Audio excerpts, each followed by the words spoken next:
Meus queridos irmãos e irmãs, um bom dia a todos. Eu saúdo com a maravilhosa graça e a paz de nosso Senhor, Salvador e Redentor amado Jesus Cristo. Amém.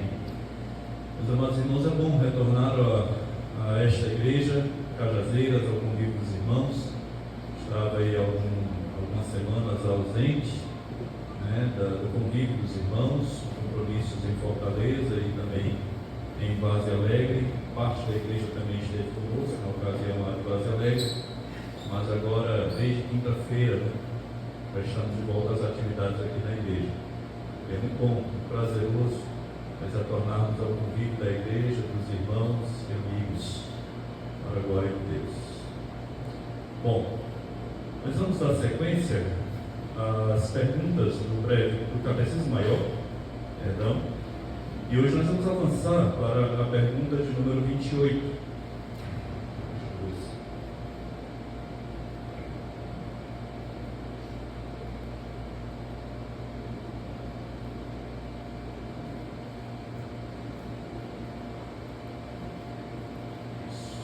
Pergunta de número 28, irmãos, dentro dessa temática, o castigo temporal.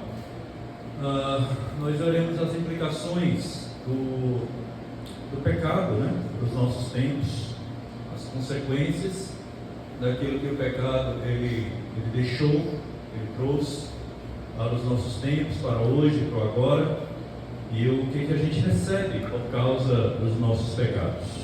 Por isso que a temática aí a essa pergunta, logicamente também poderíamos trabalhar a pergunta 29, juntamente a esta, mas vamos separar.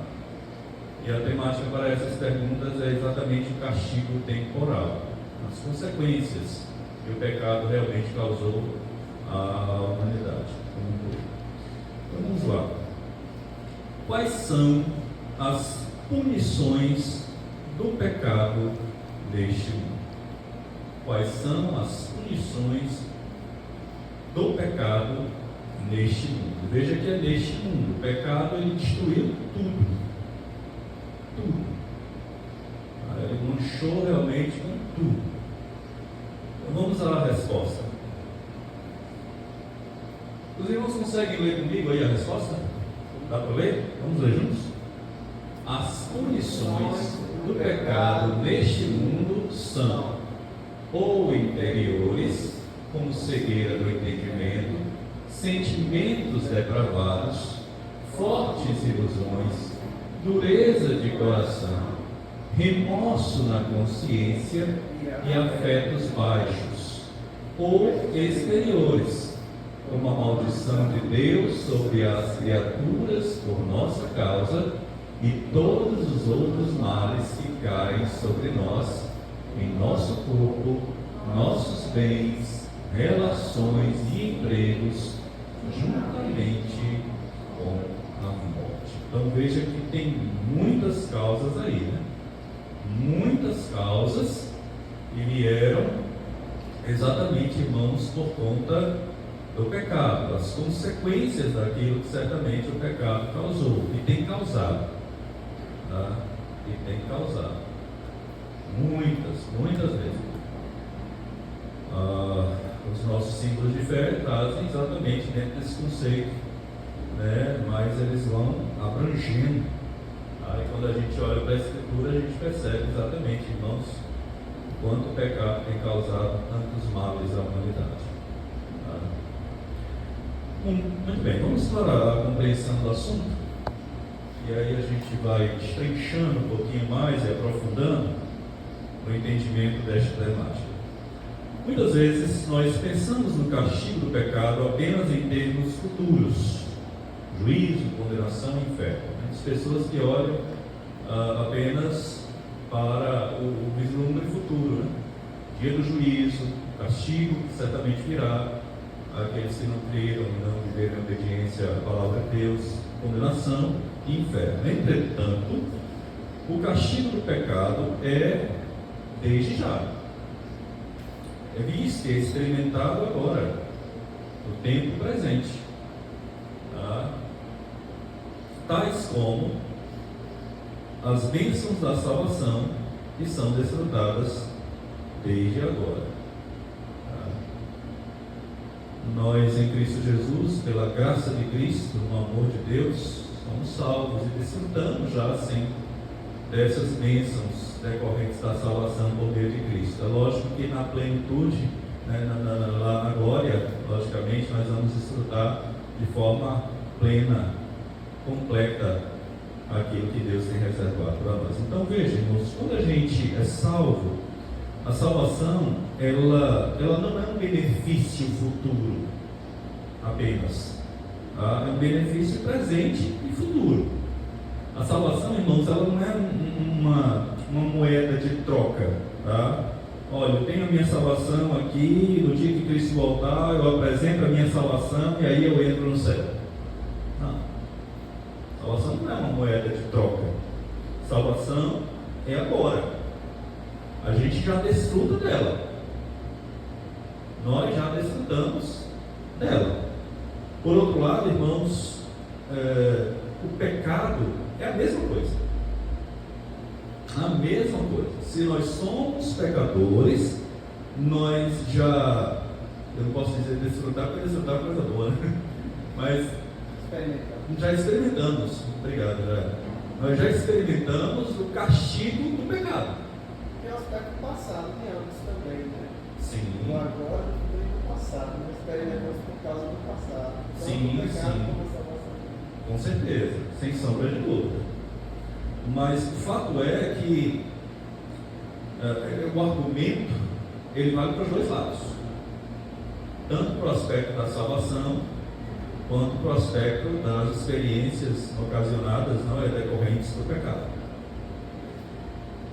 Irmãos, está claro? Alguma dúvida? Então vamos à frente. Portanto, irmãos, o catecismo está posto aí, né? Ele divide os castigos do pecado entre internos e externos. Tá? As punições internas, isso aqui é muito importante, essa informação aqui é muito importante. As punições internas, elas atingem basicamente o coração. Irmãos, a raiz de tudo é sempre o coração. E aí eu tenho que me remeter novamente sempre à frase do Nesse. O coração do problema é o problema do coração. Então, do coração irradiam-se para todo o homem. Tá? Então, irmãos, nós precisamos compreender que o pecado, ele brota exatamente no coração. É por isso que o Senhor Jesus Cristo, ele disse, né? Do coração procedem os maus pensamentos, os desígnios, assassinatos, mentira, adultério. Ou seja, irmãos, tudo que nós temos de ruim vem do coração. Do coração. O que falamos, por exemplo, né? A boca fala, do que está cheio, o quê?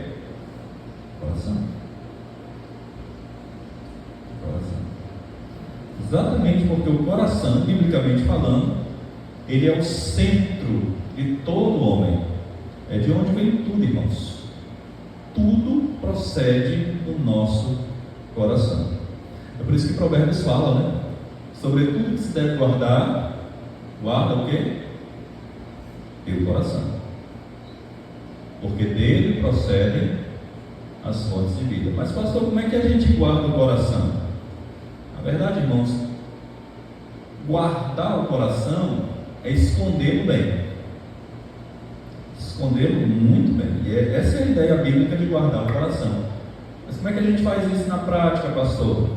A gente esconde o coração, irmãos, onde é um lugar precioso. Como se fosse um tesouro valioso. Por exemplo, suponhamos que você tivesse na sua casa 10 barras de ouro. Eu tenho certeza que você não ia deixar em cima da geladeira. Um lugar fácil. Um lugar visível. Tá? Você botaria barra de ouro num lugar realmente de difícil acesso. Em um cofre, né? Um lugar bem secreto, bem oculto, bem escondido.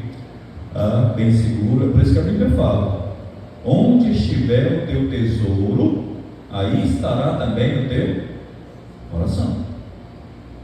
Coração. Então a ideia é colocar o coração, irmãos, naquilo que é bom. Naquilo que é bom. Essa é a ideia de esconder o coração. Essa é a ideia de esconder o coração.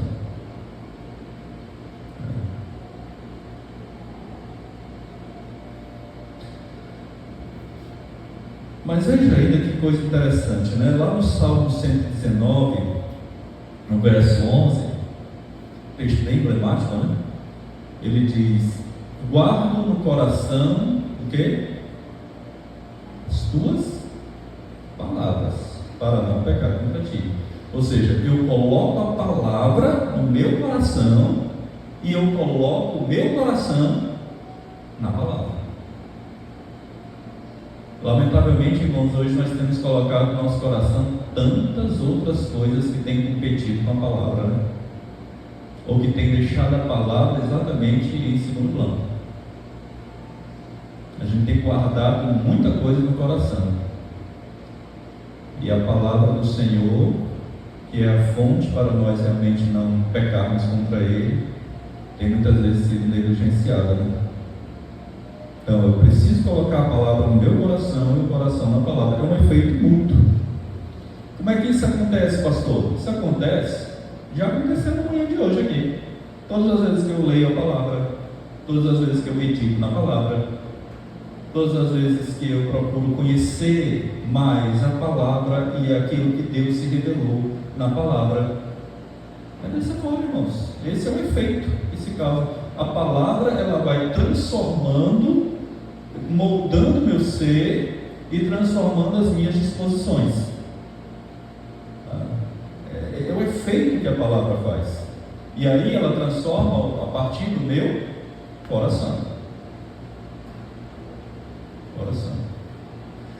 Tem um cântico que eu acho muito lindo, muito belo, apesar de que eu tenho um equívoco nele. Mas o autor diz: se tu olhares, Senhor, para dentro de mim, nada encontrarás, mas um desejo eu tenho, de ser transformado. Preciso tanto do teu perdão, dá-me o quê? Novo coração. E aí ele mostra, né? Coração disposto a obedecer, cumprir todo o teu querer. Só que aí é o equívoco, né? Não tem como cumprir todo o querer de Deus aqui. Aqui a gente não vai atingir a perfeição, né? Um coração igual ao teu, coração igual ao de Cristo toda glória. Mas o alvo dele tem que ser esse mesmo, aqui na vida. Portanto, irmãos, e é interessante que no verso 16 desse mesmo salmo, o salmista diz: meditarei nos teus decretos, e às tuas veredas terei temor, respeito, reverência, zelo. Então, irmãos, esconder a palavra no coração e meditar na palavra, orar a palavra, viver a palavra. Esconder o coração significa exatamente colocá-lo na palavra. Essa é a ideia bíblica. Essa é a ideia escriturística. Eu coloco no meu coração aquilo que é importante para mim. Aquilo que é importante para mim. Tem um livro em que o título é: Você é aquilo que você ama. E de fato, irmãos, aquilo que você ama vai identificar você. Então é colocar o coração na palavra e a palavra no coração. Está claro, irmãos, até aqui? Muito bem. Então, uma vez que o coração foi atingido pelo pecado, todo o restante estará naturalmente compreendido. Isso aqui é muito importante. Vou repetir. Uma vez que o coração foi atingido pelo pecado, todo o restante estará naturalmente comprometido. Portanto, irmãos, o coração é a fonte de todas as coisas. E uma vez que o pecado ele atingiu o coração, irmãos, aí não tem jeito. Vai espalhar para tudo mais.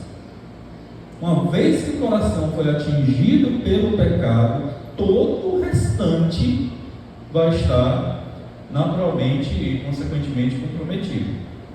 É como um veneno de uma cobra. O veneno de uma cobra, irmãos, ele vai caindo na corrente sanguínea, e quando ele chega no coração, o coração bombeia e vai levando para todo o corpo. Para todo o corpo. Vai para as artérias, vai para as veias, né? Aí vai se espalhando. É interessante que é por isso que, por exemplo, nas tribos indígenas, quando alguém é picado por uma cobra, né? Alguém vai lá e já chupa o sangue, chupa o local, né? Exatamente para remover, tá? Para não correr para a corrente sanguínea, porque se correr para a corrente sanguínea, irmãos, é questão de tempo para vir a volta, né? Questão de tempo mesmo, né? Se eu estiver errado, me corrijam, tá? Os profissionais aí de saúde. Portanto, irmãos, o pecado, uma vez que ele chega ao coração, ele vai para todo canto. Vai para todo canto, contamina tudo.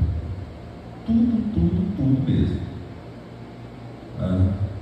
Então, tudo aquilo que o homem vier a fazer estará manchado pelo pecado. Tudo, irmãos, até aquilo que é bom. Porque esse homem nem sempre faz o que é bom visando a glória de Deus. Mas muitas vezes ele faz o que é bom visando a glória dele mesmo. A glória pessoal. Então, até as coisas boas, elas estão manchadas pelo pecado. Até as coisas boas. Seu pensar, seu sentir, seu olhar, seu falar, seu agir, tudo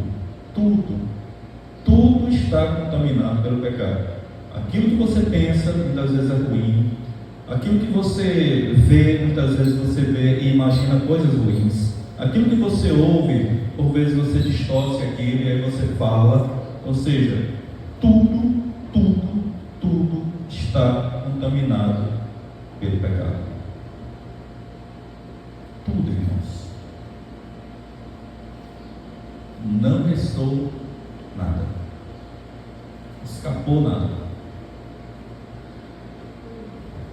Falando agora do ímpio, né, o que ele coloca aí, o ímpio, ele não sente arrependimento de nada que faz, né? O ímpio, quando ele está vivendo no pecado, ele não sente arrependimento. Ele vive na prática do pecado como se isso fosse uma coisa comum, natural. Ele sente, senão, um mero remorso. Ele vai sentir no máximo um remorso. Remorso é aquele tipo de sentimento, né? Poxa, eu deveria ter feito isso. Deveria ter feito isso, né? Mas ele não faz nada ao contrário, irmãos, para resolver o problema. Nada. Remorso é diferente de arrependimento, né? Nós sabemos. Então, o homem, ele está corrompido de dentro para fora. Irmãos, a sociologia, ela costuma propagar, né, e defender a seguinte tese: não, o homem ele é fruto do meio. A sociedade diz muito isso, né? Ou seja, ele rouba porque ele mora no meio de ladrões. Ele pratica coisas ruins porque ele mora no meio de tais pessoas. Mas não é isso que a Bíblia ensina, não. Não é isso que a Bíblia mostra, não, irmãos. O que a Bíblia ensina é exatamente que você é aquilo que o seu coração é. É isso que a Bíblia nos mostra. A corrupção, irmãos, ela começa de dentro para fora. É de dentro para fora, não é de fora para dentro. Veja bem, tá? Eu não estou negando que existe a influência, o mal que ela causa. Existe a influência, sim. Eu não estou negando isso. Se você vive em determinado meio, logicamente, consequentemente, meus irmãos, que você vai receber influência. Mas aquela influência, ou a influência que você recebe, ela não é determinante para aquilo que você é e para aquilo que você faz. Não é. De forma alguma. Porque o que influencia de fato é o seu coração. A exemplo bíblico disso, pastor: Daniel, seus amigos resolveram firmemente não se contaminar. firmemente. Então, não é de forma alguma, irmãos. Não é. Ele torna a dizer, eu não estou negando, não nego que existe a influência. Existe sim. Mas não é ela que nos define. Não é. Isso acontece muito, irmãos, quando os jovens cristãos entram no ambiente da universidade. Lamentavelmente, há grandes históricos que muitos se perdem, porque se deixam influenciar. Mas há muitos outros relatos daqueles que permanecem firmes. E que sabem o momento de entrar e o momento de sair. Sabem onde podem colocar os seus pés, se assentar, e sabem o momento em que realmente eles precisam se retirar e não se envolver. E isso vale para tudo na vida.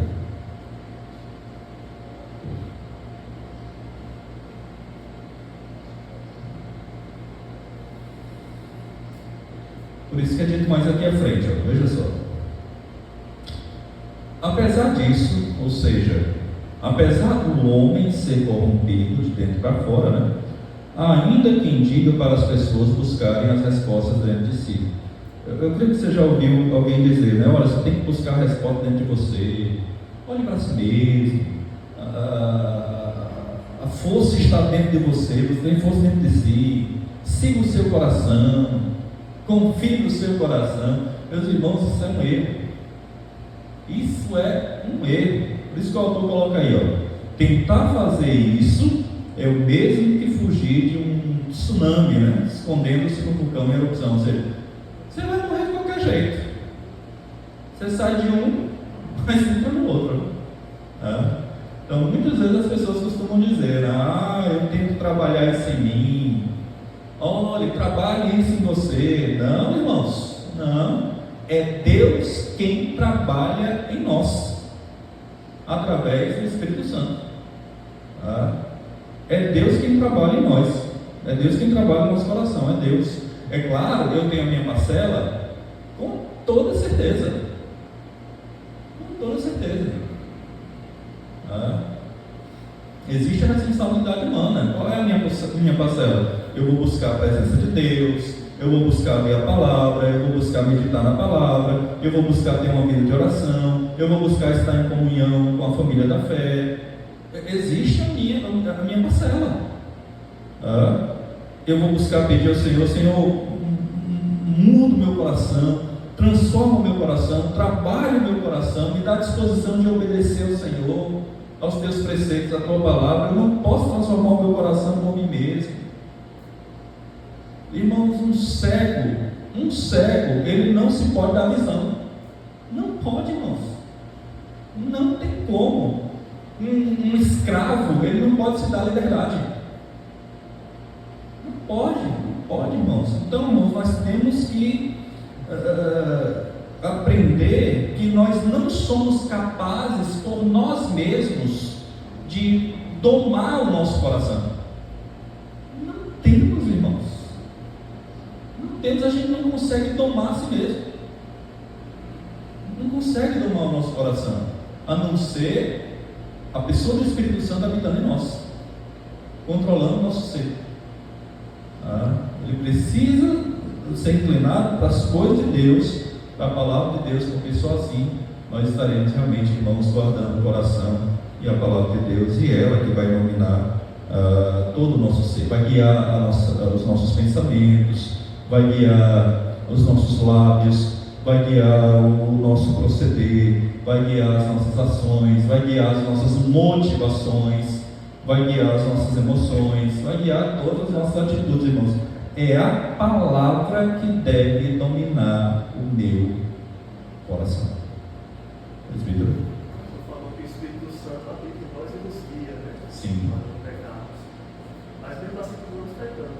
Sem sombra de dúvida. Para ficar claro que não é falha do Espírito Santo, né? O Espírito Não. Santo está sendo, assim, não consegue utilizar o pecado. Porque E precisamos lembrar que nós somos livres já do pecado. Sim. Mas a reconciliação da nossa natureza pecaminosa, Sim. a nossa ligação.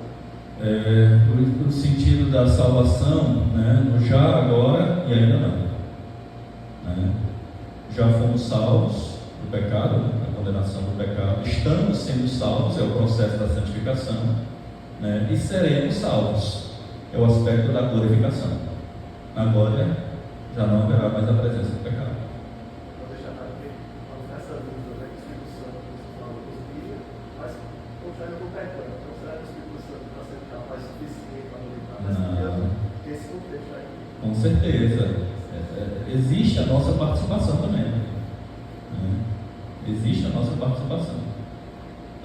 Nós precisamos também, nós somos agentes. Né? Paulo lhe diz o seguinte, né, lá em Filipenses: desenvolvei a vossa salvação. Salvação é no sentido da santificação.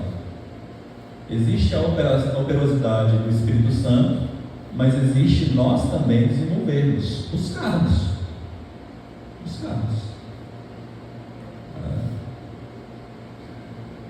É como um pai que guia o filho, né?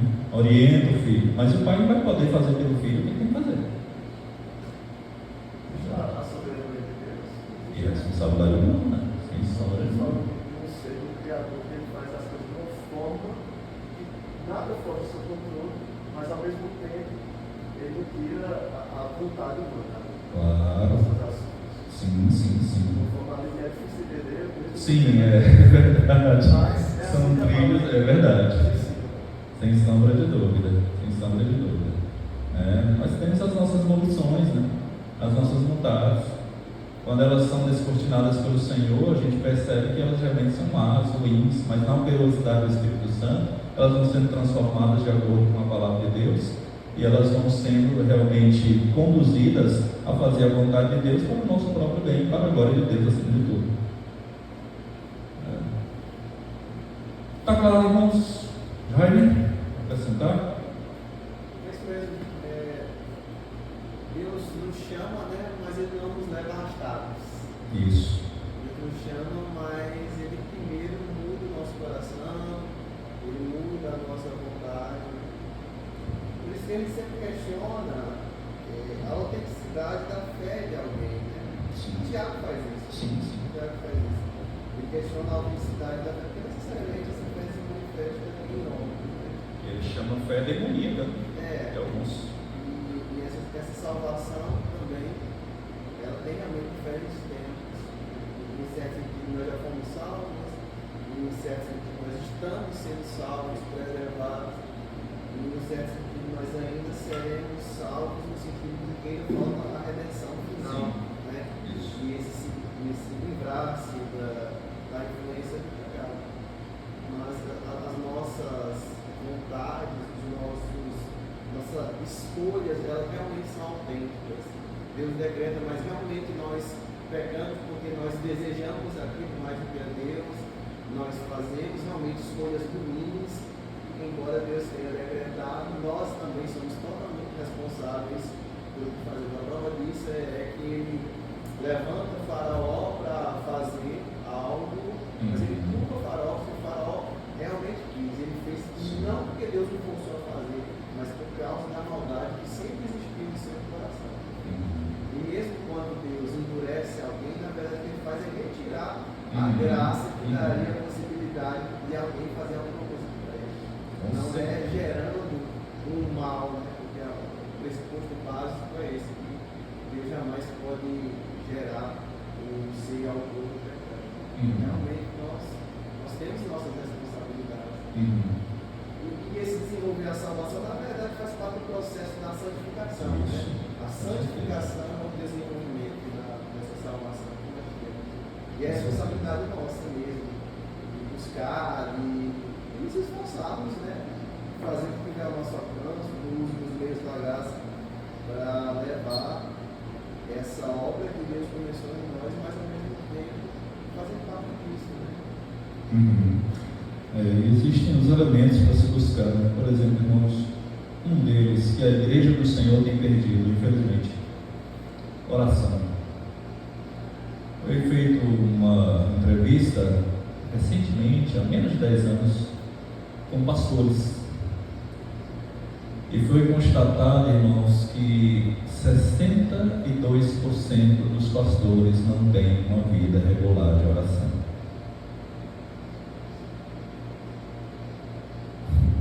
Eu estou falando dessa oração, você orar pelo café da manhã, almoço, jantar, ou na hora de dormir. Intimidade com o Senhor. Irmãos, a oração é a chave para tudo. Tudo começa com oração. Sem oração a gente não chega a lugar nenhum. E lamentavelmente, irmãos, a igreja do Senhor tem perdido isso. Tem perdido. Então entra no aspecto dessa busca também. Dessa busca. Muito bem, meus irmãos. Então, a gente percebe que o coração só pode ser domado pelo Senhor, pela graça de Deus. Nós não temos capacidade de domar o nosso coração. Quer ver só? Quantas coisas você diz assim, eu não queria ter feito isso. Eu tenho certeza que eu e você, se a gente pudesse voltar atrás algumas vezes, a gente faria diferente. Eu não queria ter feito isso. Irmãos, todos nós já fizemos isso. Todos nós. E aí você fala, mas por que a gente faz coisas que a gente não quer? Porque a gente tem um coração que é indomável. A gente não consegue domar o nosso coração. E o único jeito de domá-lo é pela palavra. É por isso que a palavra diz, né? Não vos embriagueis com vinho, né? Mas enchei-vos de quê? Do Espírito. Enchei-vos do Espírito. É o Espírito Santo, irmãos, do nosso coração que vai nos domar. De nós mesmos não temos essa capacidade, irmãos. É o Espírito Santo que vai domar a nossa carne, as nossas vontades, disposições e volições que são pecaminosas. E são pecaminosas mesmo. Caso contrário, irmãos, caso contrário, você vai sempre lutar contra algo que você não consegue vencer. Sem o Espírito Santo entrar num ringue, sabendo que você vai ao nocaute. Você não consegue vencer sem a ação do Espírito Santo. É por isso que você precisa de alguém que é mais forte do que você nessa luta, nessa trava. É por isso que somente através do Espírito Santo de Deus, irmãos, que nós mortificamos a nossa carne, mortificamos o mal que habita no nosso coração. Somente através da ação do Espírito Santo. Bom, vamos adiante aqui. Além da punição interna, ou seja, o castigo que vem por conta do pecado, né, que castiga todo o nosso corpo, inclusive a nossa vida espiritual, o catecismo também fala da punição externa. As consequências do pecado cercaram o homem por dentro e por fora. Aqui dentro e também fora de nós. Do lado externo, restou o castigo sobre a criação, de maneira geral, como todo tipo de infertilidade agrícola, né? Lá no Éden, irmãos, olha, Adão plantava, regava e a coisa, ó, rapidinho, né? Eita, hoje em dia é sofrimento, né, irmão Gabriel? E como é, né? E como é? Infertilidade agrícola, desequilíbrio climático. Irmãos, olha o resultado, olha o que nós estamos vendo. Olha as tragédias acontecendo aí. Fruto do pecado. Catástrofes globais. Os relacionamentos sociais e culturais também foram terrivelmente afetados. Guerras, conflitos, por ganância, por poder. Onde quem é vitimado é quem não tem culpa nenhuma.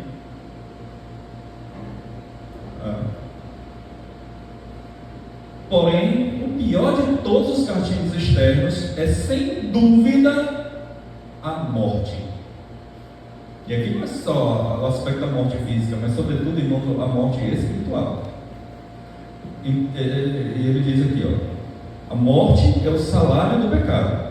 Para os ímpios, a morte é uma sentença judicial, mas para o cristão, contudo, é uma parte da disciplina paterna de Deus, que procede não da sua ira, mas do seu amor, que visa um fim maior, a glória de Cristo. Aí você pode falar, mas pastor, se Jesus morreu para nos livrar da morte, por que a gente ainda morre, pastor? Exatamente, irmãos, porque a morte, ela continua sendo uma disciplina de Deus. A disciplina de Deus. Ela nos livrou da condenação, mas não da consequência. Ou seja, Cristo, né? Nos livrou da condenação, mas Ele não nos livrou da consequência.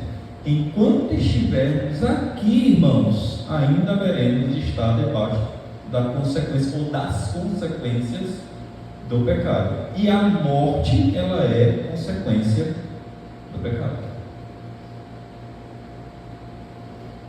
Irremediavelmente não tem como escapar. Você pode estar no melhor hospital, com os melhores médicos, os melhores recursos, os mais modernos. Se chegar o dia da sua morte, você vai partir. Não tem como. Silvio Santos que eu digo.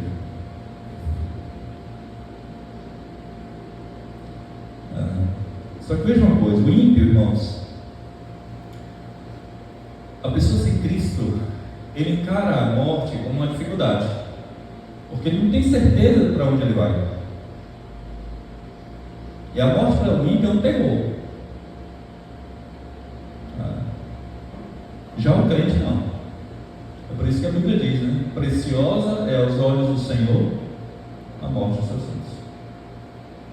Ele sabe que é daqui para partir e estar com Cristo.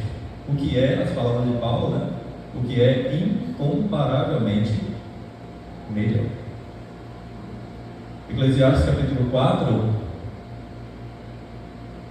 não lembro qual é o verso, mas ele diz, né? Melhor é os que já morreram e não têm visto mais as obras más que se fazem debaixo da terra. Morreram com Cristo, lógico. Ele até diz, é melhor que ainda nem nasceu e não vê as más obras que se fazem debaixo do sol. Então, para nós a morte, irmãos, não é um problema, tá? Eu sei que tem muita gente aí com medo, a pandemia mostrou isso, e a pandemia mostrou uma questão chamada idolatria, medo de morrer, medo da morte. Eu não estou dizendo que a gente não tem que preservar a vida, a gente tem que preservar a vida sim, tem que lutar por ela, mas a gente não pode ter medo de morrer, porque senão isso vai se transformar numa idolatria. Idolatria à vida. E a nossa maior perspectiva deve ser para além desta vida. É lógico que a gente não vai dar cabo à vida, nem nossa, nem ninguém. Mas, irmãos, a gente precisa entender essa verdade. A morte para nós não é um problema. A morte para nós, ela é um meio para um fim, para nós nos encontrarmos com Cristo. Com Cristo. Por isso que o apóstolo Paulo fala, né? Para mim o viver é Cristo e o morrer é lucro. Se morremos, morremos para o Senhor. Se vivemos, vivemos para o Senhor. Quer pois morramos, quer pois vivamos, somos do Senhor. Somos do Senhor. Então, irmãos, resumindo aqui a questão da compreensão bíblica, tá? A compreensão do assunto. Quando a gente recebe o pecado como herança dos nossos pais, todos sem exceção recebem, toda a humanidade recebe. Quando a gente recebe essa herança adâmica, né? Ou essa herança de Adão e Eva, os nossos primeiros pais, o pecado ele se desdobra de duas maneiras. O catecismo nos mostra aqui: internamente e externamente. nosso coração e também no ambiente onde nós estamos inseridos, tá? Nesse mundo em que nós estamos inseridos, tá? E ataca tudo mesmo, ataca por dentro e ataca por fora, ou seja, não sobra nada. Se correr, o bicho pega. Se ficar, o bicho come. Não tem como escapar, não. É exatamente isso que o pecado faz com a gente. Mas graças a Deus, irmãos, por Cristo Jesus, né, que já nos livrou, como disse o presbítero, já nos livrou da condenação do pecado. Isso deve trazer um refrigério no nosso coração. Agora, isso não deve nos levar a viver de forma inerte. Isso deve nos levar, nos motivar a viver uma vida, como disse o Jair, de obediência, de santidade, de retidão e pureza ao Senhor. Queridos irmãos, está claro, ou os irmãos estão sonolentos? Está claro, meus irmãos? Claro? Vamos à frente. Vamos para a fundamentação bíblica. E aí a gente vai ver biblicamente o que nós estamos propondo, colocando aqui. Primeira coisa, irmãos, o castigo pelo pecado trouxe cegueira espiritual. Vamos para Efésios capítulo 4, versos 17 e 19. 17 a 19. Efésios 4, 17 a 19.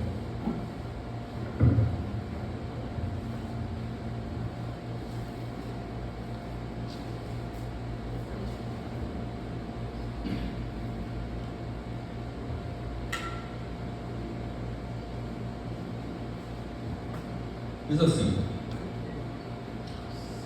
isto, portanto, digo, e no Senhor testifico, ou seja, confirmo, que não mais andeis como também andam os gentios. De que forma? Na vaidade dos seus próprios pensamentos, que são obscurecidos de entendimento, alheios à vida de Deus por causa da ignorância em que vivem, pela dureza do seu coração, os quais, tendo se tornado insensíveis, se entregaram à dissolução, para com avidez cometerem toda sorte de quê? De impureza.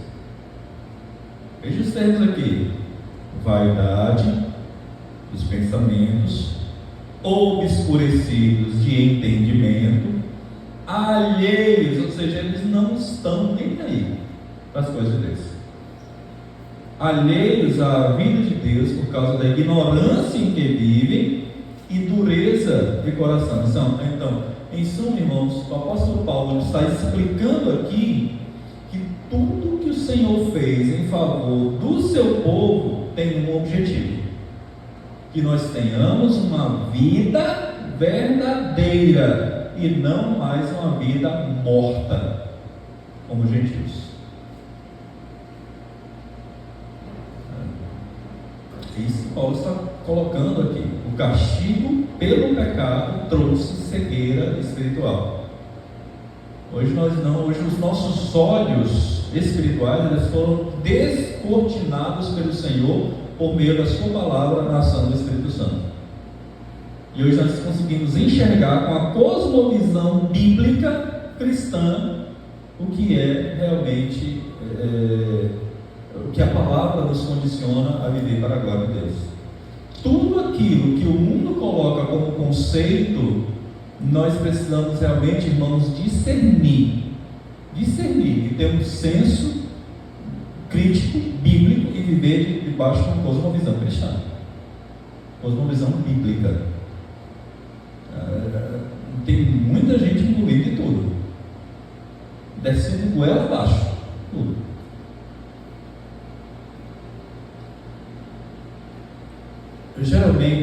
Recentemente, os desenhos infantis, né, eles estão recheados mesmo, de tudo aquilo que vai comprometer a mente e o coração das crianças.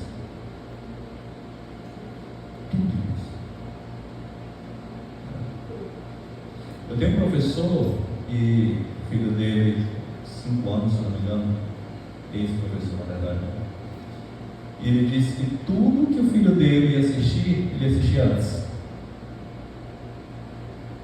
E aí ele tinha determinados desenhos ou filmes, né, em que mesmo ele enxergando coisas que não eram boas, ele não evitava que o filho assistisse, mas ele assistia do lado e explicava.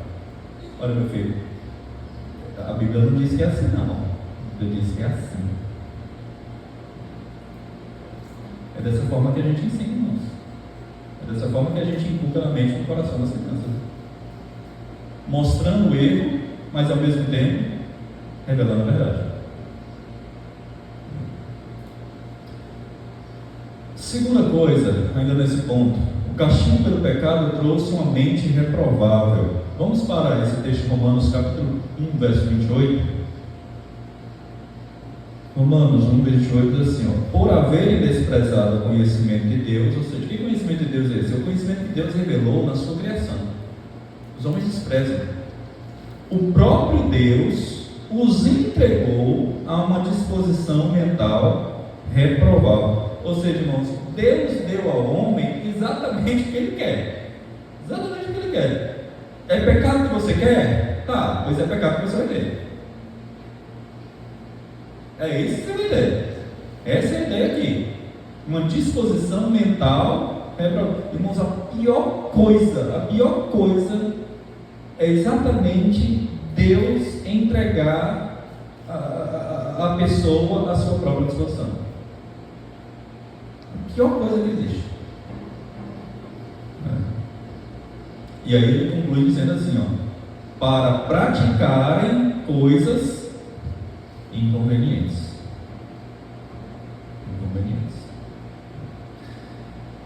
Segunda coisa, irmãos, até aqui está claro? Dúvidas? Segunda coisa, o castigo pelo pecado, ele trouxe dureza de coração. Vamos para Romanos 2, 5. 2, verso 5. Especialmente a parte A, né? O castigo pelo pecado trouxe dureza de coração. Esses textos, irmãos, eles estão exatamente elencados ali na resposta à pergunta, tá? Inicial que fizemos. Romanos 2, 5, parte A. Mas segundo a tua dureza e coração impetinente, irmãos, é um coração que não manifesta arrependimento verdadeiro. É um coração endurecido, embrutecido, tá? É um coração que não faz nada para mudar. É um coração que não muda, é um coração que não se dobra, é um coração que não se arrepende, é um coração que não quer transformação. Por isso ele diz, mas segundo a tua dureza e coração impenitente, acumulas contra ti mesmo ira para o dia da ira e da revelação do justo juiz de Deus. Mas ele mostra ainda, né, que o castigo do pecado trouxe horrores de consciência. Gênesis 4,13, aquele evento, né, aquela situação lá de Caim. Gênesis 4,13 diz assim, ó, então disse Caim ao Senhor, é tamanho o meu castigo que eu já não posso mais suportá-lo. Então, irmãos, depois dele ter Caim, no caso, né, depois dele ter assassinado o seu irmão Abel, era algo que pesava sobre ele. Ele sentiu o peso do pecado, o grande peso. Terceira coisa, irmãos, para a gente avançar um pouco mais aqui, o castigo pelo pecado trouxe reprováveis práticas pecaminosas. Romanos capítulo 1, verso 26. Acho que não está ali ainda. Romanos capítulo 1, verso 26. É um texto já lido, né? Por causa disso, Deus entregou as paixões infames, irmãos. É todo tipo de paixão na palavra aqui, né? Todo tipo de relacionamento deplorável, todo tipo de relacionamento reprovável, todo tipo de relações absurdas, das mais absurdas que você possa pensar. E aqui Paulo está tratando com homens e mulheres.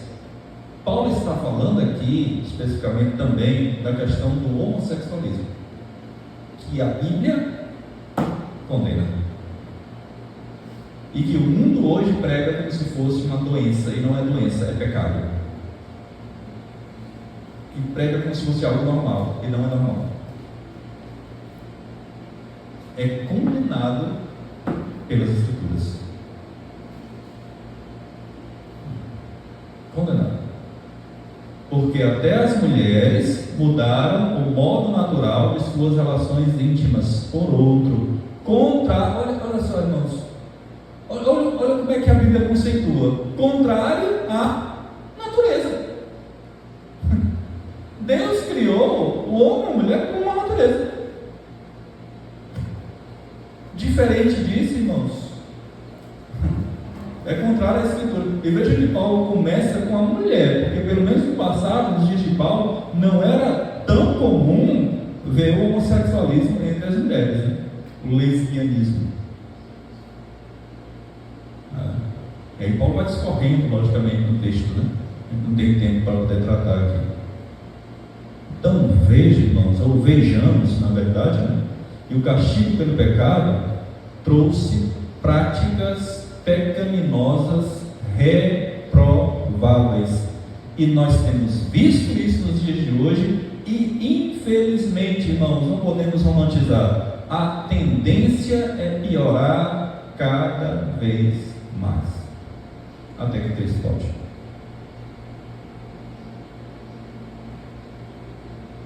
A tendência é essa. Pais, igreja, líderes, mas principalmente os pais, que a gente não pode delegar o delegado. Pastoreie a mente e o coração dos seus filhos. Porque Satanás é sagaz. Ele pode entrar na sua casa sem nem você perceber. E na mente e no coração dos seus filhos.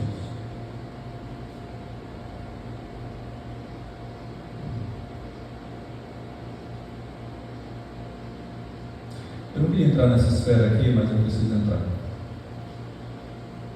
Eu tenho muito temor da educação secular, do que as escolas hoje estão pregando na mente das crianças, dos adolescentes, dos jovens. Muito mesmo. Os conceitos são totalmente mundanizados. Gente, eu não estou falando das disciplinas básicas, não. Você tem que aprender mesmo. Mas é exatamente uma cosmovisão antibíblica, anticristã. Muito cuidado. Muito cuidado. Bom, o castigo pelo pecado, o último ponto aí, né? O castigo pelo pecado trouxe maldição à criação como um todo. Gênesis capítulo 3, verso 17. Diz assim o texto, né? E a Adão disse, Deus, né? Olha o castigo. Né? O castigo que Deus realmente trouxe. E a Adão, Deus disse: visto que atendestes à voz de tua mulher e comeste da árvore que eu te ordenara não comesses, foi dada uma ordem, né?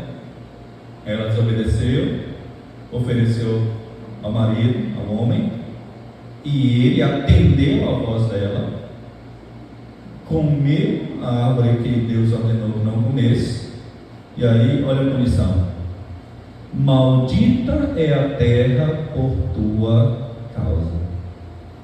Portanto, irmãos, o castigo de Deus não veio somente para a humanidade, mas afetou a toda a criação. É por isso que diz, né? Em fadigas obterás dela o sustento durante os dias de tua vida.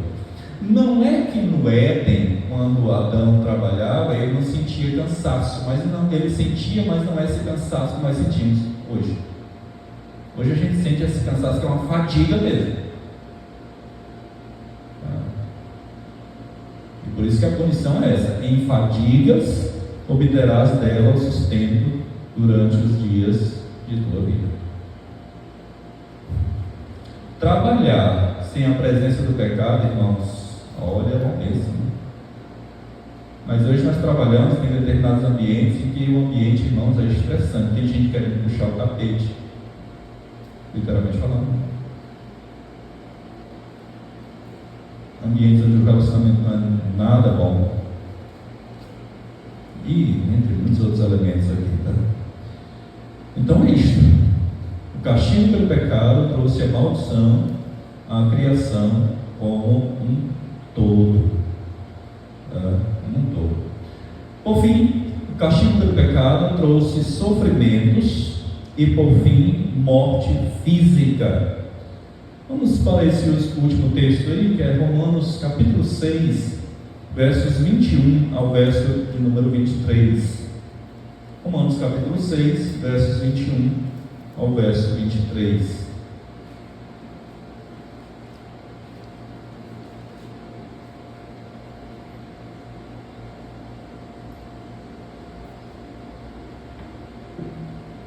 Diz assim: naquele tempo, que resultados colhestes?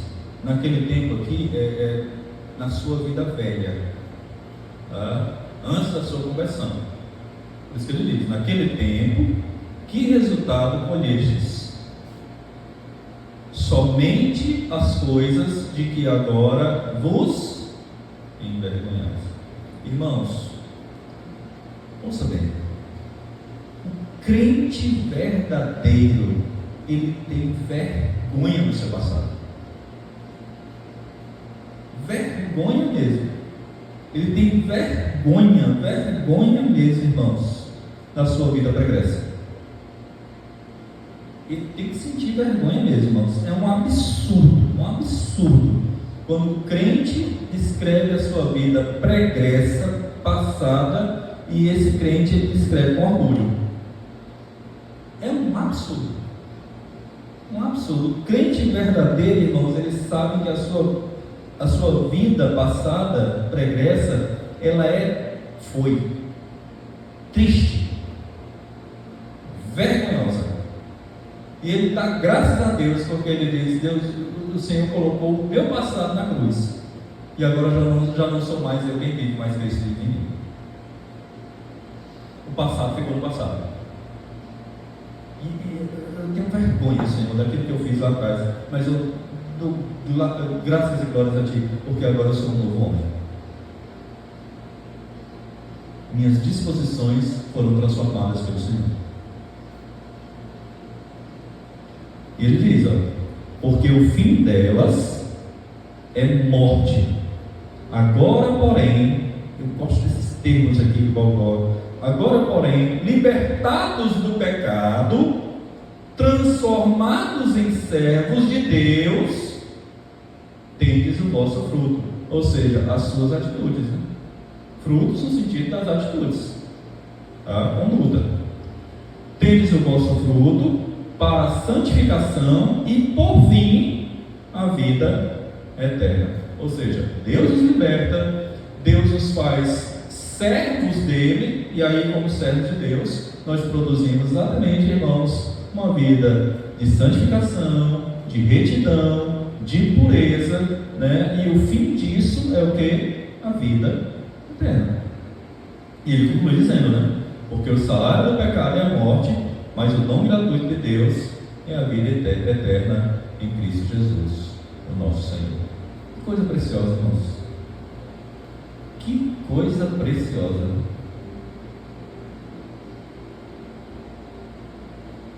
Portanto, entendamos isso aqui também: o castigo pelo pecado trouxe sofrimentos e, por fim, morte física. Vamos finalizar com algumas aplicações práticas. Irmãos, até aqui está claro pode chamar as crianças, por favor. Está claro, irmãos? Então vamos para as aplicações práticas. E aí a gente encerra. Bom, primeira coisa, irmãos, não menospreze os efeitos do pecado na raça humana. Vou repetir aquilo que está posto aí. Não menospreze os efeitos do pecado na raça humana. Lembremos-nos, irmãos, de uma vez por todas, não se iluda. Esse mundo que nós estamos vivendo aqui não vai melhorar. Não vai, irmãos. É ilusão pensar que esse mundo aqui que nós estamos inseridos vai melhorar. Pode sair governo, entrar governo, pode ser quem for, não vai melhorar, vai só piorar. Esse é o fim. Pastor, o senhor está sendo pessimista. Não, estou sendo realista e bíblico, sobretudo. Não vai, irmãos. É só lermos Mateus 24, né? Sermão profético de Cristo Jesus. Quando ouvirem rumores de guerras, né? Fomes, epidemias, calma. É o fim do mundo? Como muitos pregaram, né? Quando veio a pandemia, é o fim do mundo. Não. Não é. É só o princípio das dores. Princípio das dores. E, irmãos, coisas piores, muito piores virão. Então, o estrago poderia ser pior se Deus não refreasse com a sua misericórdia. Irmãos, todos os dias, se Deus não refreasse o coração do homem, esse mundo estaria muito pior do que o que está. Muito pior. Muito pior mesmo.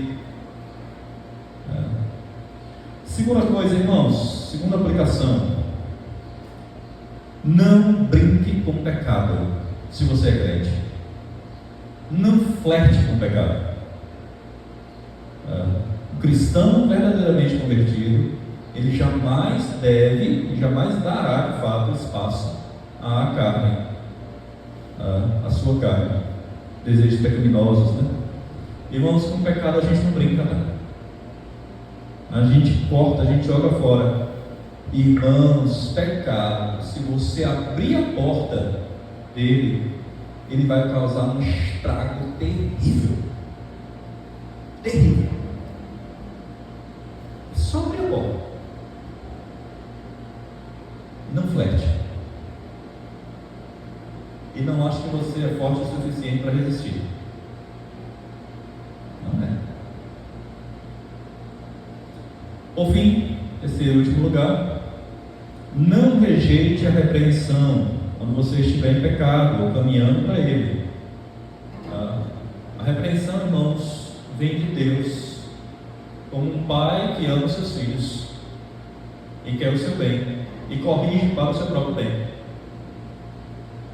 Sejamos gratos a Deus quando formos disciplinados por Ele, repreendidos pelo Senhor. Um pai que quer o bem dos seus filhos, muitas vezes ele vai disciplinar, ele vai açoitar, literalmente falando. Isso não deve criar traumas em você, ao contrário, isso deve te levar cada vez mais para uma vida de zelo e obediência ao Senhor.